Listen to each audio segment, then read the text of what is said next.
చెప్పబోతున్నాను. వినడానికి సిద్ధమా? అయితే మొదలు పెడదాం. ఈ కథ మొదటిగా లక్క మహల్లా మొదలు పెడుతుంది. మీ అందరికీ తెలిసి ఉంటుంది, లక్క మహల్ అనేది కౌరవులు పాండవుల కోసం కట్టించింది.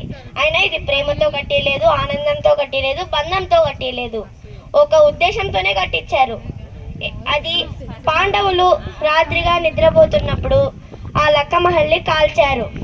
ఆ ప్రమాదం నుండి పాండవులు కష్టపడి దాటుకున్నారు. అయినా ఒక సంవత్సరం అంతా కనిపించకుండా పోయారు. తర్వాత ద్రౌపది స్వయంవరంలో ద్రౌపదిని అర్జునుడు గెలుచుకొని హస్తినాపురానికి వచ్చాడు. ప్రజలందరూ పాండవులు మరణించారు, ఇక వారు తిరిగి రారు అన్న బాధతో, కొంతమంది సంతోషంతో, కొంతమంది కోపంతో అలా జీవిస్తుంది.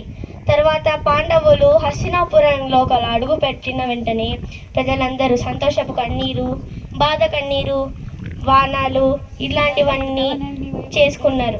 తర్వాత ధృతరాష్ట్రుడు బాధపడ్డాడు. అయ్యో, మా కౌరవులు ఇలా చేశారే, ప్రజలందరికీ తెలిసిపోతే ఏమవుతుంది? మానం పోతుంది. కాబట్టి మనం ఏం చేద్దాము అని అనుకొని హస్తినాపురంని భాగం చేశాడు. అదేం మీకు తెలుసా? కందవ ప్రస్థ. ఈ కందవ ప్రస్థాన్ని పాండవులకు ఇచ్చారు. పాండవులు ఆ అభయారణ్యంలోని గంధకి అడవిలో చకచకా వెళ్ళారు. వెళ్ళిన తర్వాత చూస్తే తక్షకుడు అని ఒక నాగరాజు ఉన్నాడు. అప్పుడు ఆ రాజు చాలా ఉగ్రంగా ఉన్నాడు. కళ్ళంతా పెద్దగా మెరిసిపోయేనంత ఒళ్ళు. దాన్ని చూసి అర్జునుడు భయపడాడు. కృష్ణుడి దగ్గర అడిగాడు, కృష్ణ, ఇలా ఉన్నాడు ఈ రాజు, మనం ఈయనని గెలుచుకోగలుగుతామా? అఫ్కోర్స్ కృష్ణుడు ఉంటే ఏమైనా గెలుచుకోవచ్చు కదా. అందుకని కృష్ణుడు ఒక బ్రిలియంట్ అయిన ఐడియా ఇచ్చినాడు. అగ్నిదేవుడిని ఉపయోగించుకొని ఈ అభయారణ్యంని కాలుద్దాము అని అన్నాడు. ఇప్పుడు అగ్నిదేవుడికి ఏమైందో తెలుసుకుందామా? శ్వేతకి రాజు 12 ఏళ్ల వరకు యాగం చేశాడు. అగ్ని కోసమే యాగం. నెయ్యి, సోమ ఇలాంటివన్నీ శ్రేష్టమైన పదార్థాలను దేవతలకు తీసుకెళ్ళాలి. ఈ తీసుకెళ్ళి ప్రయాణంలో ఆయనకు మెరుపు కోల్పోతుంది. చాలా బాధపడతాడు. భయపడుతూ వణుకుతూ బ్రహ్మ దగ్గరకు వెళ్తాడు. బ్రహ్మదేవుడు అడుగుతారు, అయ్యో బ్రహ్మ, నా మెరుపంతా వెళ్ళిపోయింది కదా, ఇంకా నాకున్న మర్యాద ఏమి అని బాధపడుతూ అడిగాడు. బ్రహ్మ దీనికి జవాబు అన్నాడు, నువ్వు గంధకి అడవిలో మూలికలను తీసుకో. వెంటనే అందరికన్నా ఆ రాజు ఇంద్రుడి కన్నా బాగా మెరిసిపోతా ఉన్నాడు. ఇప్పుడు గంధకి అడవిని కృష్ణుడికి కాల్చాలి. అలాగే అగ్నికి గంధకి అడవిలో ఉన్న మూలికలు కావాలి. ఇద్దరికూ సరిసమమైన సమస్య వచ్చింది కాబట్టి ఇద్దరు ఒప్పుకున్నారు. అప్పుడు అగ్నిదేవుడు అర్జునుడికి ఒక ఆయుధం, కృష్ణుడికి సుదర్శన చక్రం ఇస్తాడు. దీని మూల్యంతో వాళ్ళు తక్షకుడిని పోరాడతాడు.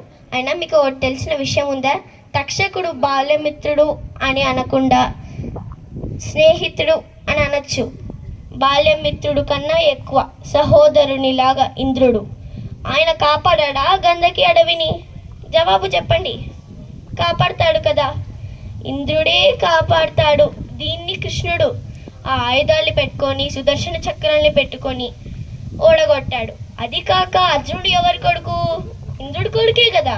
కొడుకుతో ఎలా పోరాడుతాడు? కాబట్టి ఆయననే సరెండర్ అయిపోయారు.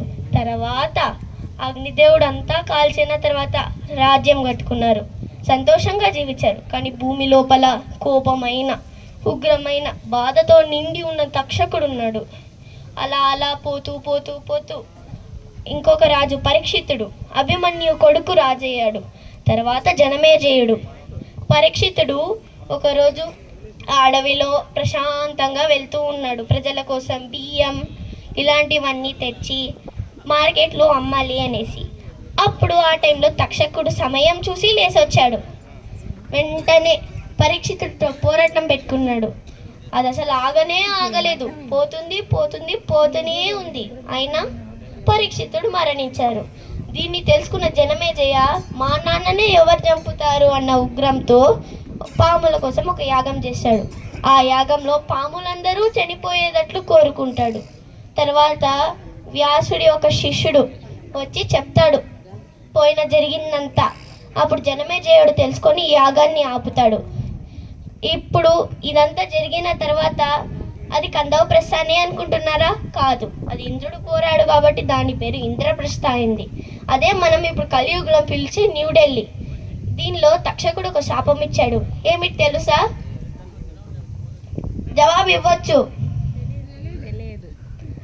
ఇది న్యూఢిల్లీలో ఒక శాపం. అదేంటిదంటే అసలు నెమ్మది ప్రశాంతం ఆ ఊర్లో ఏమీ ఉండడు. ఎప్పుడు చూసినా కొట్లాటలు, గొడవలు ఇలాంటివన్నీ జరుగుతుంటాయి. కాబట్టే ఇప్పుడు ఏ వార్ అయినా ఏమైనా న్యూఢిల్లీ ఒకటే పరిష్కారం అన్నట్లు మాట్లాడతాడు.